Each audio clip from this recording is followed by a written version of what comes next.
Hoje eu estava meditando sobre a vida de um dos apóstolos de Cristo, o apóstolo Pedro, especificamente sobre aquele momento em que ele pede a Jesus uma prova de que era ele quem estava andando sobre as águas. Você deve lembrar bem dessa história.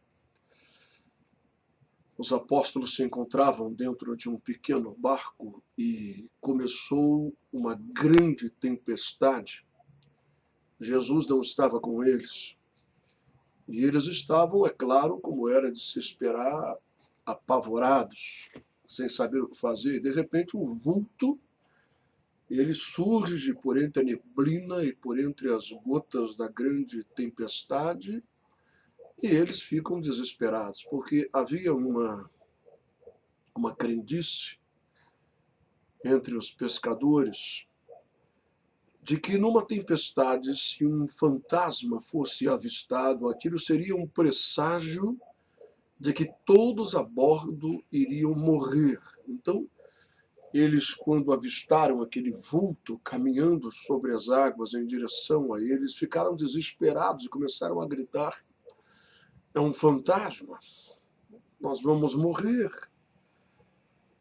E Jesus então diz: não temam, sou eu que estou andando em direção a vocês. Interessante, não é? Isso parece muito com a nossa vida. Isso se assemelha muito com trechos de nossa história, não é verdade?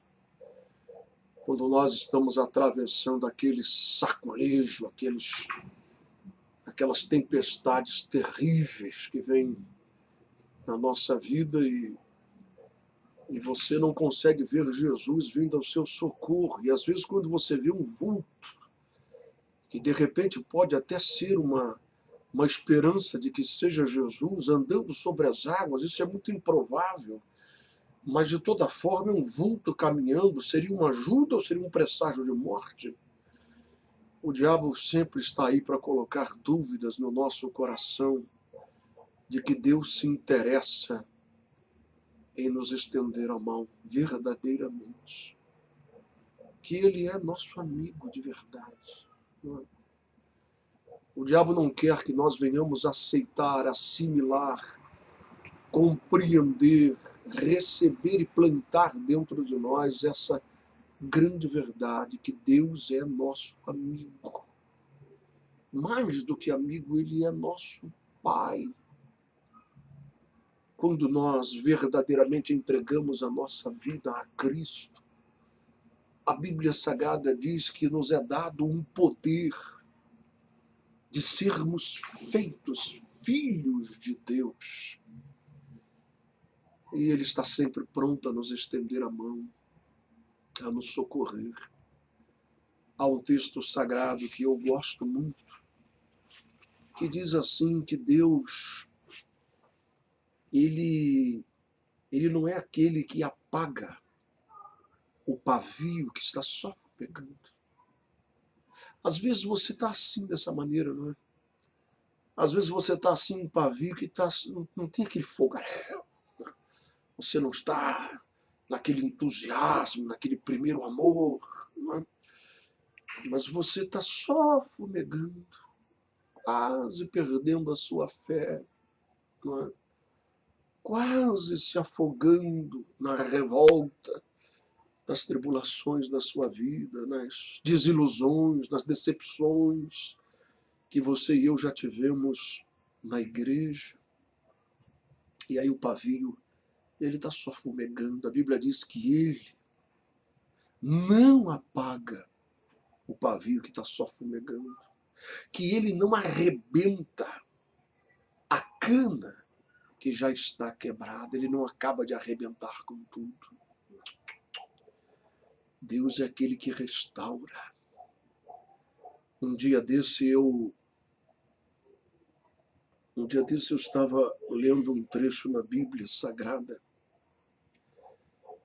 que o profeta, ele faz um convite a todo o povo. Ele diz assim: vinde, venham, tornemos ao Senhor, voltemos para Ele.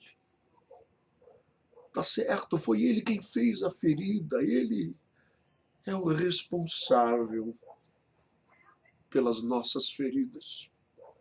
Mas tem uma coisa, eu quero convidar a vocês a voltarem para Ele, porque somente Ele pode sará-las. Foi Ele quem despedaçou, mas somente Ele pode juntar os cacos. Isso é extraordinário. A compreensão desta convocação do profeta de Deus a todo o povo hebreu, não é? Vinde e tornemos ao Senhor. Me faz lembrar daquele momento em que Jesus disse que o seu sangue era a verdadeira bebida, que sua carne é verdadeira comida, e aquilo foi um escândalo terrível. As pessoas não tinham compreensão, entendimento, discernimento sobre aquilo que Jesus estava falando.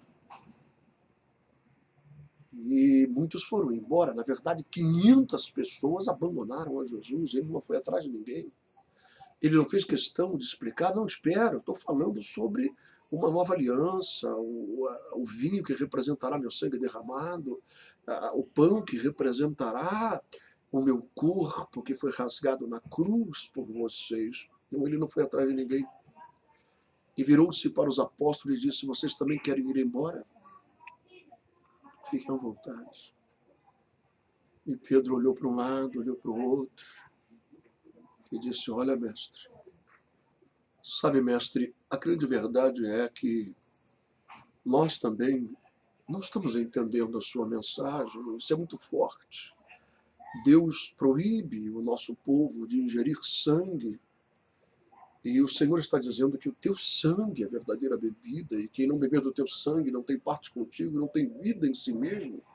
Isso é muito forte, nós não compreendemos, mas para quem iremos nós? Para onde nós vamos?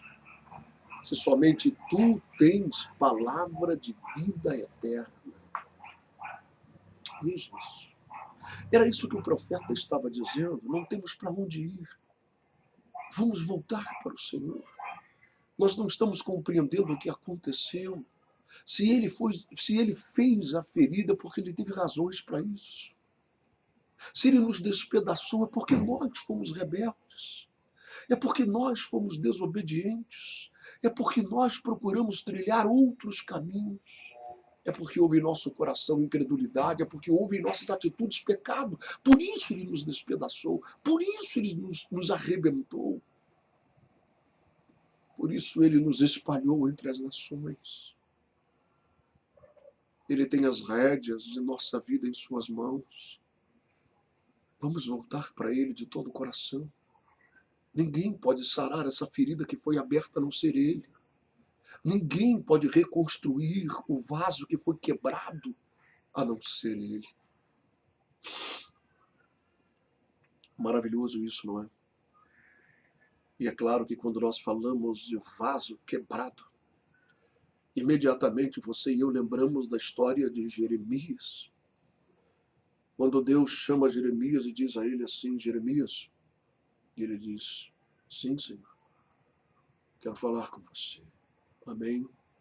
Sou todo ouvidos. Fala que o teu servo ouve. Não, vou falar de uma forma diferente com você hoje. Hoje eu quero que você desça à casa do oleiro, do homem que fabrica vasos de barro. Lá eu falarei contigo. E ele desceu. E ele ficou ali olhando o trabalho daquele homem, procurando estar atento à voz de Deus, mas Deus falou de uma forma diferente com ele. Ele começou a observar o trabalho daquele homem. E ele ficou ali olhando, não houve uma voz, não houve uma palavra, mas ele começou a observar que o trabalho que aquele homem fazia era Deus falando com ele. E ele pegava o barro e colocava, e jogava água, e rodava, e girava, e colocava as suas mãos, e apertava, e afrouxava, e apertava, e afrouxava. E à medida em que ele manuseava esse monte de barro, ia se formando um vaso. E muitas vezes, quando ele forçava as suas mãos, aquele vaso muitas vezes acabava trincando e quebrando. E ele pegava e juntava mais barro e mais água, e girava a roda, e começava a fazer um novo vaso. Ele não descartava aqueles cacos. Ele não jogava fora o que foi quebrado. Isso é maravilhoso. Os cacos podem não ter valor para ninguém, mas para Deus tem grande valor. E talvez você esteja assim, meu irmão, minha irmã. Talvez você seja uma pessoa despedaçada, arruinada por dentro. Talvez você esteja há muitos anos afastado da igreja. A sua decepção foi grande e foram várias as razões e motivos, e você está com uma bagagem muito grande dentro do seu coração de razões pelas quais te fizeram sumir da presença de Deus. Mas a ferida aumenta cada vez mais.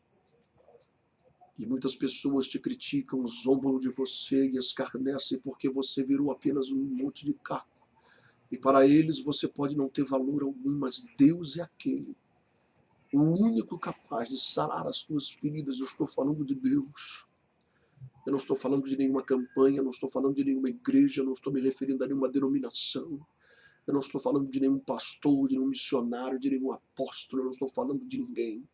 Eu estou falando de Deus, que é o único capaz. Foi Ele o responsável pela ferida, Ele é o único capaz de sarar.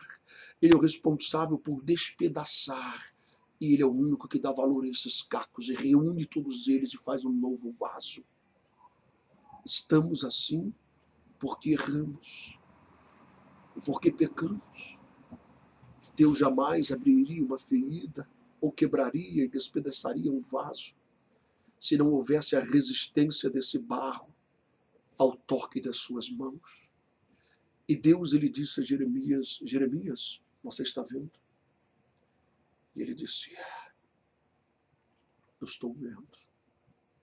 E Deus então disse, assim sois vós nas minhas mãos. Eu quero moldar a vida de vocês. Eu não quero ser um empregado, um Deus todo-poderoso que apenas atende aos seus pedidos e aos seus desejos. E tudo aquilo que vocês ligarem na terra, eu estarei ligando no céu. Não. Não. Eu sou o Pai de vocês. Eu sou o Senhor da vida de vocês. E eu quero moldar. Não resistam a isso. Não prestem resistência quando eu quiser moldar, porque eu tenho uma obra na vida de cada um e é uma obra pessoal. Deus, ele ama você. Não há ninguém, nem o seu pai, nem a sua mãe, nem a sua mulher, nem o seu marido, nem os seus filhos. Ninguém ama você como Deus te ama e jamais amará. Ele é o único que dá valor a você em qualquer situação que você está. Você deve se lembrar daquela parábola do filho pródigo, não é? Que história linda e maravilhosa que Jesus criou para exemplificar esse amor. Quando aquele filho recobrou o juízo no meio da lama dos porcos, fedendo aquele barro nojento, não é? Aqueles trapos do corpo, aquele cheiro horrível de porco, magro, desfigurado. Ensaiou um discurso, ele disse, eu vou chegar lá e vou dizer, pai, eu pequei contra ti. Eu estou assim, não é porque o Senhor é mau. Eu estou assim, não é porque o Senhor não liga para mim. Eu estou assim por minha culpa, pelo meu pecado, pelos meus erros, pela minha ignorância, pela minha carnalidade. Me recebe de volta, pelo menos como um empregado na tua fazenda. Ele ensaiou esse discurso.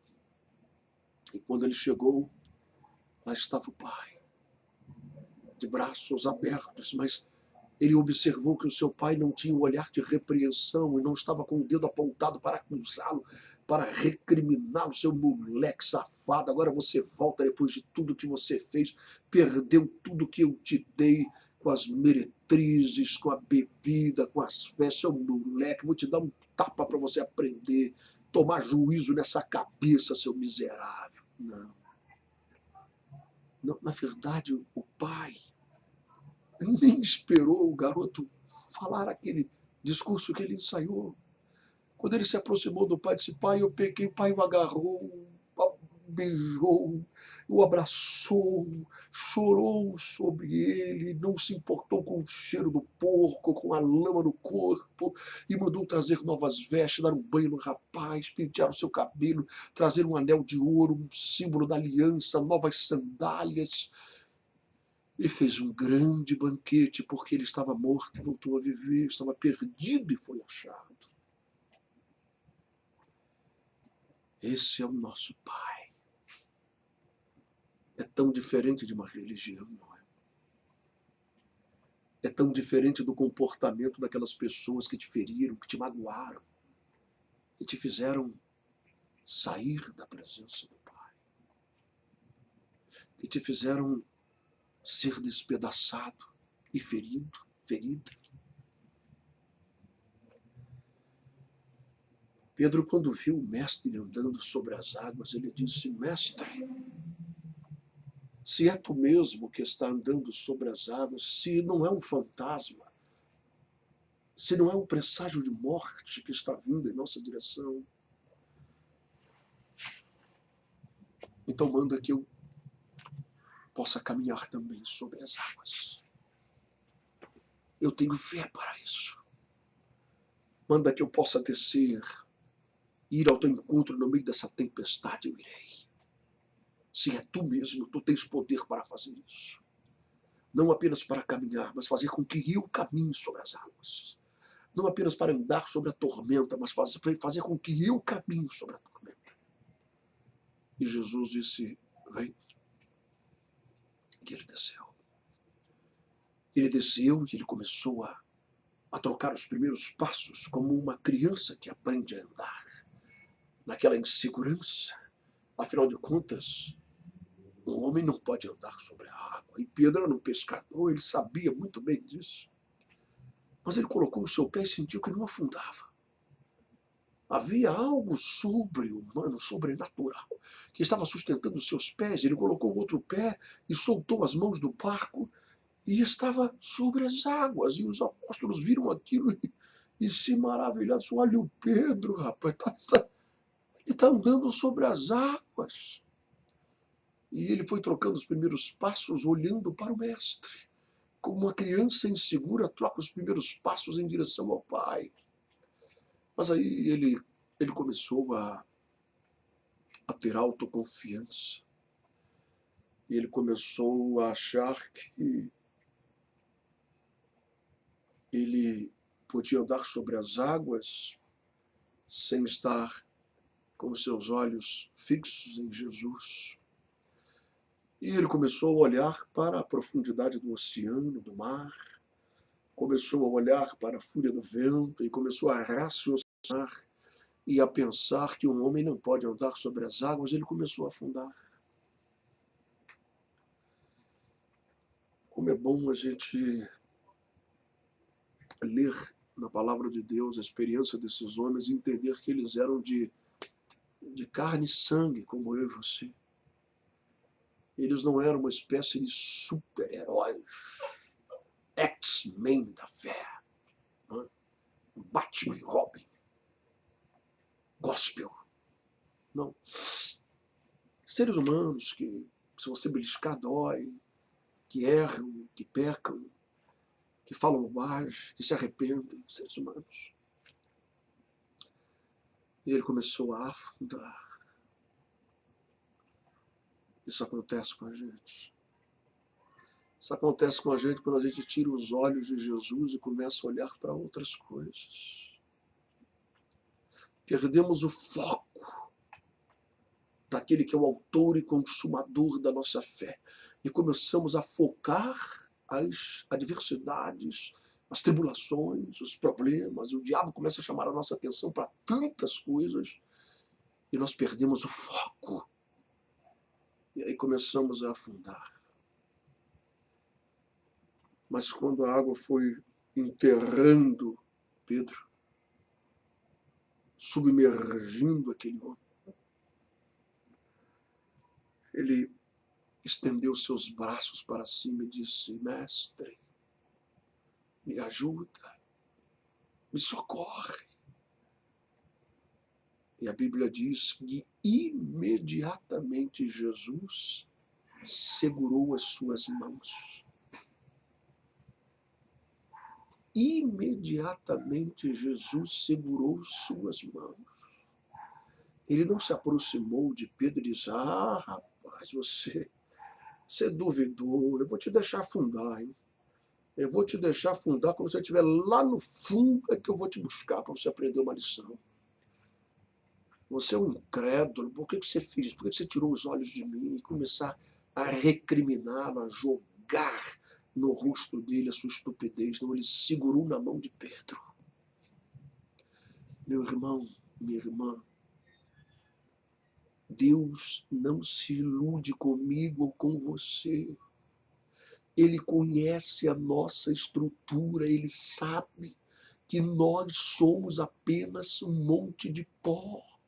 Ele não se ilude conosco, ele não está atrás de super-heróis, ele está atrás de seres humanos, ele sabe que somos fracos, que somos falíveis, que somos pecadores, mas aquele que para ele estende a sua mão e grita: socorre-me, ele imediatamente segura na sua mão e você fica dependurado na misericórdia dele, pendurado na sua compaixão, no seu amor e no seu poder, e das mãos dele ninguém te tira. Ele é que sara as feridas, é ele quem perdoa as nossas iniquidades. Não foi isso que o salmista diz? Bendize, ó minha alma, ao Senhor. É ele quem perdoa todas as tuas iniquidades. Todas. E quem sara todas as tuas enfermidades, que redime a tua alma da cova. Bendize, ó minha alma, ao Senhor. Deus é assim, pronto para restaurar, pronto para juntar os cacos, pronto para sarar as feridas. Quando Sansão,